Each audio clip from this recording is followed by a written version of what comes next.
Estudo Bíblico Levítico 11, versos 1 a 47.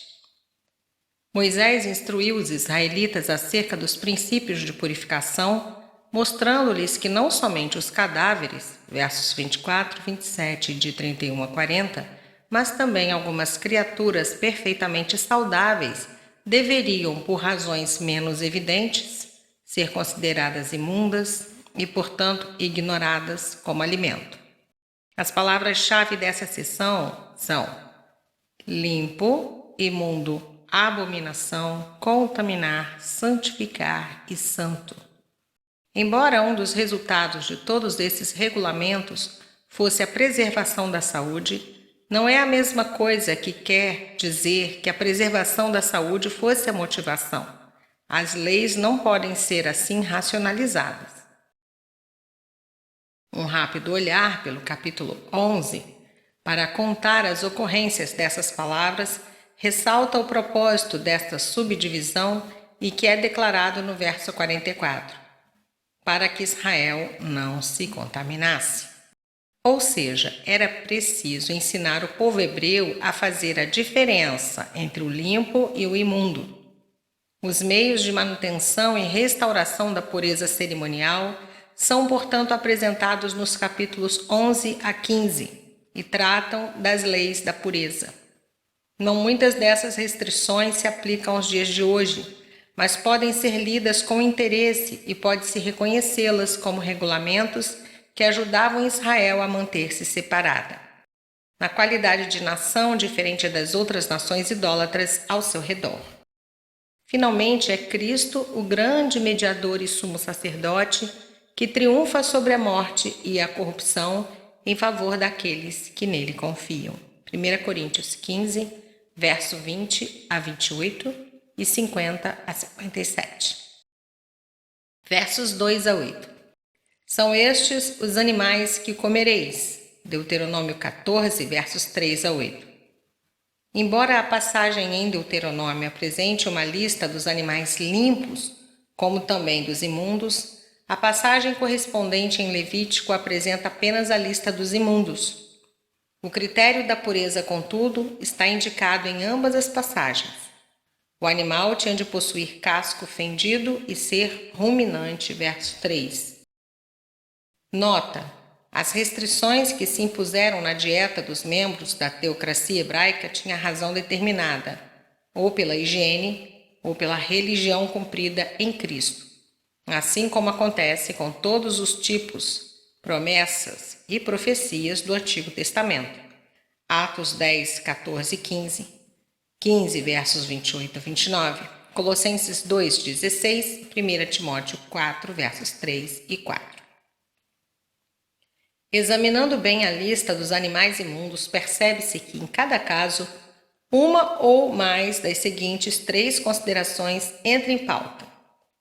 1. Havia carne de animais ou pássaros imundos que se podia considerar doentia e imprópria por razões sanitárias, pelo fato de se alimentarem de cadáveres em decomposição. 2. Havia animais que eram intimamente ligados com os depravados cultos pagãos, como, por exemplo, o porco, que era oferecido aos deuses do mundo inferior. 3. Havia no comportamento de alguns desses animais algo desagradável, com associações nefandas, como no caso de todos os animais que rastejam, que é a expressão hebraica que nossa versão interpreta por répteis, que se assemelham à serpente em seus movimentos, e no caso dos morcegos, cuja moradia são cavernas escuras e úmidas e odeiam a luz. Não se proíbe nenhuma qualidade de frutas ou de vegetais, embora alguns dos animais proibidos se constituíssem numa possível ameaça à saúde. Por exemplo, os porcos, que podem ser portadores de triquinose, infecção causada por vermes em estado larvar, contidos em carne não cozida devidamente. Essa classificação não está baseada simplesmente em motivos de saúde. Antes, esse princípio ensina verdades morais e espirituais básicas. Os animais carnívoros e as aves de rapina comem a carne com seu sangue, algo proibido aos seres humanos. Capítulo 7, verso 26. Tais animais e aves também entram em contato com cadáveres, que são imundos. Verso 4. Imundo.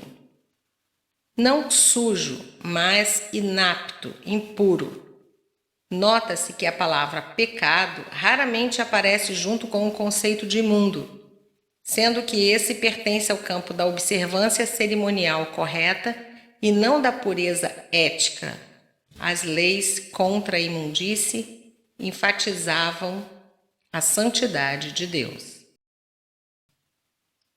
Versos 5 e 6. Essa lista deve ser considerada como um guia simples e prático para o povo distinguir os alimentos puros dos impuros.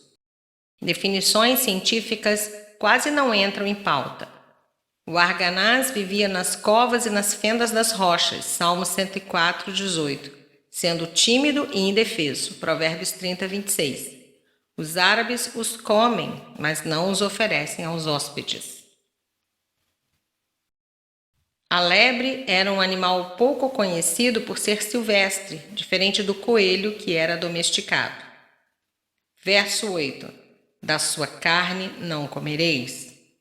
O animal imundo não devia ser comido, nem o seu cadáver devia ser tocado. Verso 39. Inclui o cadáver de animais limpos que morreram de causa natural. Versos 9 a 12. De todos os animais que há nas águas, Deuteronômio 14, versos 9 e 10, as restrições nos versículos seguintes, referentes às criaturas que vivem nas águas, ao que parecem excluem todos os mariscos e as anguias. Verso 12.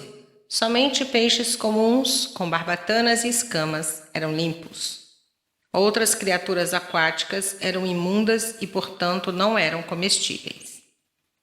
Versos 13 a 19. Os pássaros que eram considerados imundos normalmente têm carne fétida, por se alimentarem de cadáveres em decomposição.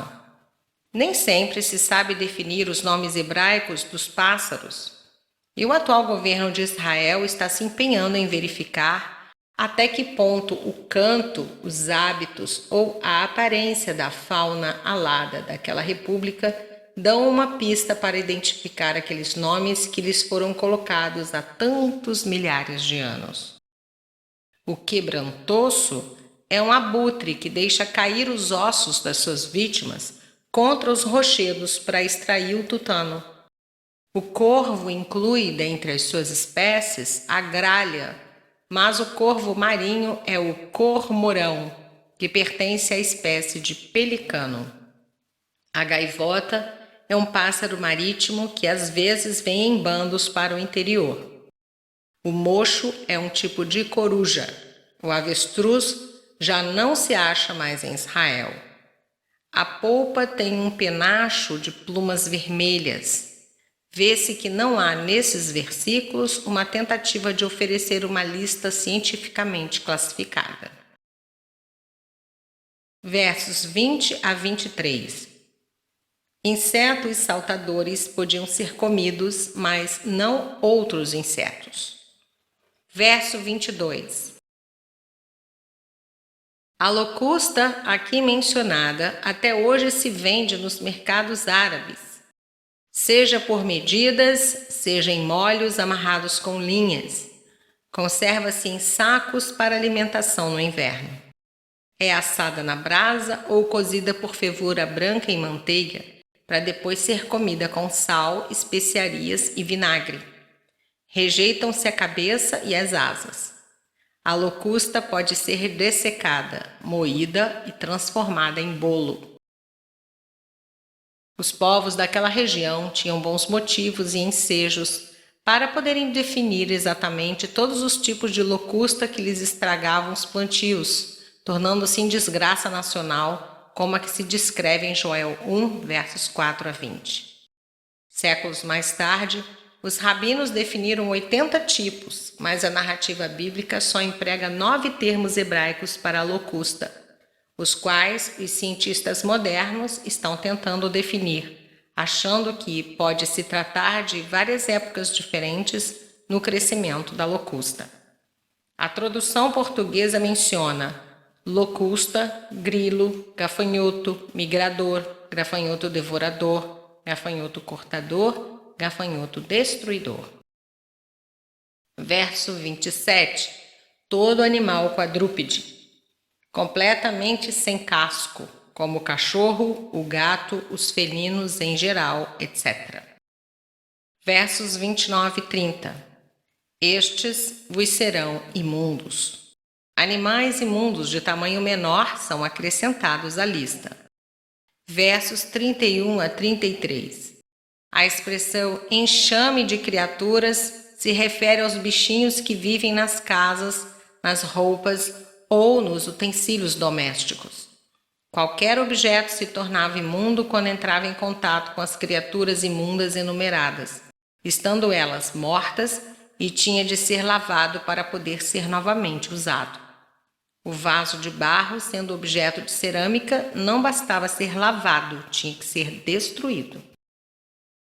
Verso 41. Abominação.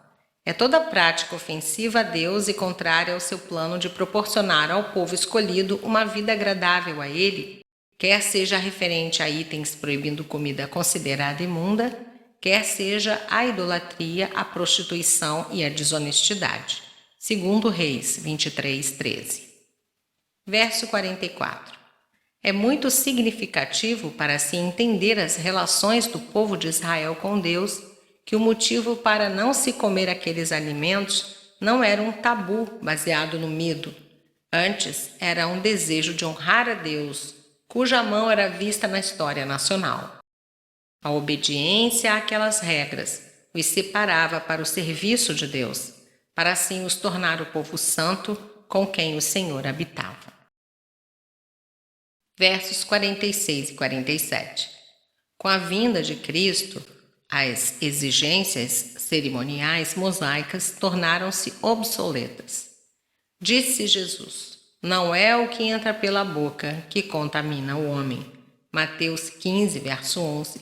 E o apóstolo Paulo desenvolve esse princípio em Colossenses 2, versos 16 e 17, realçando Cristo como a realidade duradoura.